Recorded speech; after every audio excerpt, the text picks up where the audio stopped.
When I woke up in a hospital bed with 24 missed calls flashing on my phone, none of them asked if I was alive. Not one said, "Are you okay, Nyssa?" They were angry voicemails about embarrassment, about appearances, about how my collapse had made the family look bad. My name is Nyssa Harrington, and in that moment, I realized the worst wound wasn't losing my leg in Afghanistan.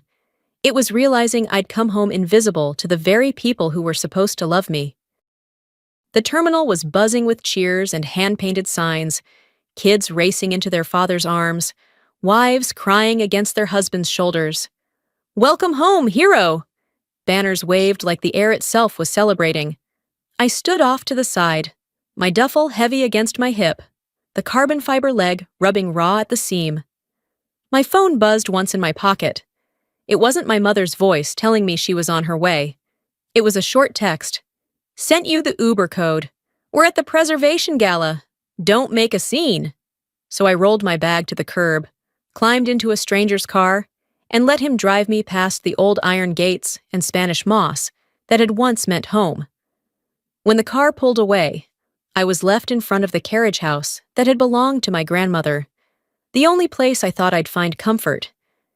Instead, I opened the door to a showroom, fake orchids on the counter, white slipcovers pulled tight across the chairs, a glossy sign on the lawn reading, "For sale, historic charm." Even my refuge had been staged for someone else. I tried to shower the travel off me, but the heat and pain in my stump blurred into a sharp spike that dropped me to the cold tile. The world tilted. My hand clawed at nothing, and then everything went black. When I came to, it was under fluorescent light, the antiseptic sting of a hospital surrounding me. My phone lay on the tray table, lit with a wall of missed calls, dozens stacked like accusations. My thumb hit play on the latest voicemail. My mother's voice spilled out, not trembling with worry, but sharp, shrill. "Nyssa, what on earth are you doing? The neighbors saw the ambulance. Do you know how that looks? You're making us look irresponsible. Call me back immediately." No, "Are you okay?" No, "Are you alive?" Just fury about appearances. Lying there with the monitors beeping steady beside me, I understood with a clarity that cut deeper than the pain in my body. To them, I wasn't a daughter who had come home from war. I was a liability, a crack in the perfect picture they'd built. A problem to be managed, not a person to be loved. Morning slid through the carriage house like a stranger, catching on white slipcovers and fake orchids that still smelled like plastic. A framed photo of our smiling family sat on the table, angled just so, as if the room were waiting for a buyer, not its owner. I patted over on my prosthetic and found a stack of glossy flyers tucked beneath the vase. My uniform stared back at me, chin up, medals neat, next to a slogan in bold, "The Harringtons, serving the community from the battlefield to the historic district." My throat tightened. I had never signed a release. I had never even been asked. While I lay under hospital lights the night before, they'd been at a gala bragging about our veteran daughter, passing my face around the room like a donor perk. Rage hit clean and sudden, the kind that leaves no room for tears. The house was staged, my image was staged, and apparently so was our family's conscience. In that moment, the furniture wasn't the only thing arranged. My life was being arranged without me. A day after discharge, I sat in a quiet corner of the VA with a paper cup of coffee cooling in my hands and opened an email from my father's law firm. Attached, a draft petition for guardianship. They were preparing to claim I was mentally unstable, PTSD, impaired judgment, risk to financial welfare, to secure control of my VA benefits and my disability compensation. My fingers shook over the screen. The words blurred into old memories. The broken arm they left to make a Little League game. The scholarship they called a relief on the budget. I'd been a line item my whole life. I looked up at the pane of glass framing the Cooper River Bridge, steel sweeping from shore to shore. Something inside me gave way with a quiet snap. Whatever held me loyal out of habit had broken. They weren't protecting me. They were moving me like a piece on their board. And if they wanted my future, They'd have to fight me in the open. The studio was no bigger than a closet. Foam on the walls, a single gold bulb, one mic between us. The host, a Marine vet with a steady voice, nodded for me to start. I told it straight. The Uber code at the airport, the showroom they'd turned my grandmother's carriage house into, the collapse on the bathroom tile, the email arguing I was too unstable to handle my own life. My voice shook at first, then found its footing. When we wrapped, he squeezed my elbow and said, "You did right." By evening, comments flooded in. Women who'd served, neighbors who'd heard the sirens, strangers typing, "We see you." A hashtag took on a life of its own. Stand with Nyssa. For one breath, it felt like oxygen. The next morning, Miles posted a sun-splashed family photo from a Hawaii trip. Everyone tan, matching linen. Caption, "Family is everything. Shares, hearts, praise from his donors." Then a video from my mother, filmed in a pew under stained glass. Tearful voice pleading for prayers because her daughter was unwell and lashing out. The comments flipped hard. At church, I got polite nods with eyes that slid away. In the grocery line, a whisper. That unstable vet. By dusk, the town's verdict was in. They had a narrative, and I was the villain who wouldn't play nice. Rain hammered the carriage house like 100 small fists. Mrs. O'Neill let herself in with a knock and a thermos of soup, then set a manila folder on the table. "Bank papers," she said, gentle but grim. Inside, a mortgage using the carriage house as collateral. My name scrawled in neat digital cursive. Nyssa H. Wrong font, wrong spacing. The kind of tidy tremor a template makes when someone clicks apply signature. Tucked behind it, invoices for consulting. Money funneled straight into Miles's company. The room went still. It wasn't just my benefits they were circling. They were coming for the last thing my grandmother meant for me to keep, the historic district project, the campaign, the gala glow. It all needed fuel, and they decided I was dry kindling. I carried the folder to the window and sat, the prosthetic creaking as I lowered myself onto the bench. Rain tapped the pane, patient and relentless, as if to say, "See it through." Down the hall, the fake orchids didn't move. The slipcovers stayed taut. The for sale sign outside gleamed wet and honest about its intentions. Somewhere a line inside me crossed from hurt to certainty. Whatever this had been, it wasn't a family I could save. It was a fight I had to win. I'd just finished gate training, sweat prickling under the socket, when the exam room door flew open and my parents swept in with Miles at their heels, faces flushed like they'd sprinted through shame. My mother lunged for the window, yanking the curtain shut. "There are reporters down there," she hissed. "This is humiliating." My father dropped his voice into boardroom calm. "This is a family matter. You need to stop before you damage the Harrington brand." I kept my hands flat on my thighs and gave them dates instead of tears.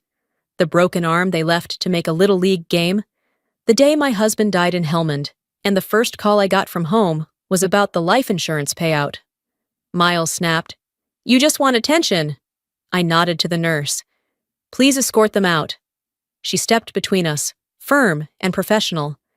The room went still, monitors steady, 3 stunned faces in the doorway, while the balance of power slid, finally, to my side. The chamber was packed, cameras tucked along the back wall, the seal of Charleston gleaming over the dais. When my name was called, I set a thick folder on the lectern. My grandmother's will, the forged mortgage using the carriage house as collateral, photos of the staging sign planted in my lawn. Murmurs rippled. Then a city intern, cheeks burning, handed the clerk a thumb drive. Emails from Miles's campaign flashed on a screen. Instructions to steer coverage, paint Nyssa as an unstable vet. A gasp, then silence. Next came bank statements from my mother's charity. PR. Entries that were, in reality, a private family party. The council president rapped the gavel. "We are opening a formal ethics investigation into conflicts of interest and misuse of funds." Heads turned, and for once they weren't looking at me like a problem to be managed. The tide in that room shifted, firm, public, undeniable. The storm rolled in with a wall of gray sky and salt spray, a growl that swallowed Charleston whole. By dusk, the streets of the historic district were rivers, palmetto fronds thrashing like whips against the old brick. Power lines sagged, transformers sparked, and the grid went dark in a stuttering wave until only sirens and the roar of wind remained. We had no choice but to move. I climbed into the back of a battered pickup with 3 other vets, the bed stacked with ropes, life vests, and a small John boat lashed down with bungee cords. Rain stung like gravel on my skin. The socket of my prosthetic ached from the pressure, but there was no time to adjust. Sullivan's Island was flooding fast, and word had spread that the elderly were trapped in their homes. The truck lurched through knee-deep water, waves slapping the doors. We passed storefronts with sandbags already swallowed by tidewater, and houses where people waved flashlights from upstairs windows. When we reached the first block of cottages, we unloaded the boat. The wind shoved at us like a living thing. I stumbled twice on the slick pavement, my carbon fiber leg slipping sideways, but the men hauled me up with a grunt and we pushed on. At one cottage, we found Mr. Bailey, a 90-year-old widower who'd been too proud to call for help. The water was waist-high in his living room, furniture bobbing like driftwood. I sloshed in first, nearly losing balance when the prosthetic caught on a rug floating sideways. My heart pounded, not from fear, but from the weight of him leaning against me. Step by step, we maneuvered him into the boat. He was shivering, muttering apologies. "Don't you dare apologize," I said, tightening the life jacket around his shoulders. "You called late, but we came." House by house, we ferried people out, an asthmatic woman clutching her oxygen tank, a pair of retired teachers holding hands, Mrs. O'Neill herself, hair plastered to her face, but eyes still fierce. She pressed my arm when she climbed into the boat. "Told you I wasn't going anywhere without you." Her grip gave me a jolt of strength I didn't know I had left. Meanwhile, across town, my family appeared in a Facebook Live feed. I glimpsed it later on someone's phone during a lull. My brother and parents seated in a luxury hotel ballroom, hurricane shutters rattling faintly behind golden drapes. They wore crisp clothes, voices solemn as they urged donations for relief efforts. Platters of catered food gleamed on a sideboard just behind the camera angle. A mistake some sharp-eyed viewer caught within minutes. The internet erupted. Split-screen comparisons spread like fire. On one side, grainy footage of vets waist-deep in water, hauling frail bodies into boats. On the other, my family's polished broadcast under chandelier light. Comments scrolled in rage. One side rescues, one side poses. This is who deserves our support. Hashtags shifted overnight. Stand with Nyssa climbing again, joined by Nyssa Harrington hypocrisy. By the time dawn broke over the battered coast, I was soaked through, exhausted, the stump of my leg raw and swollen. But I was standing, steady, surrounded by neighbors who had seen me not as a liability, but as someone who showed up when it counted. For the first time, the mask my family had worn so carefully was gone, not ripped away by me, but peeled back by the truth of their own inaction. In the eye of that storm, battered and aching, I understood. They had lost their stage, and I had finally found my voice. City Hall was standing room only. The storm had passed, but the air still carried the damp tang of seawater and downed trees, a reminder of what we'd all just endured. Reporters lined the back wall with cameras, cords coiled around their ankles. Neighbors filled the benches, some still in rain boots and windbreakers, their faces drawn but eager. At the front sat the city council, a semicircle of stern expressions, microphones glinting under the fluorescent lights. When my name was called, I rose and walked to the podium. The prosthetic clicked softly against the marble floor, steady in its rhythm. I gripped the edge of the lectern. let the silence settle, and then spoke.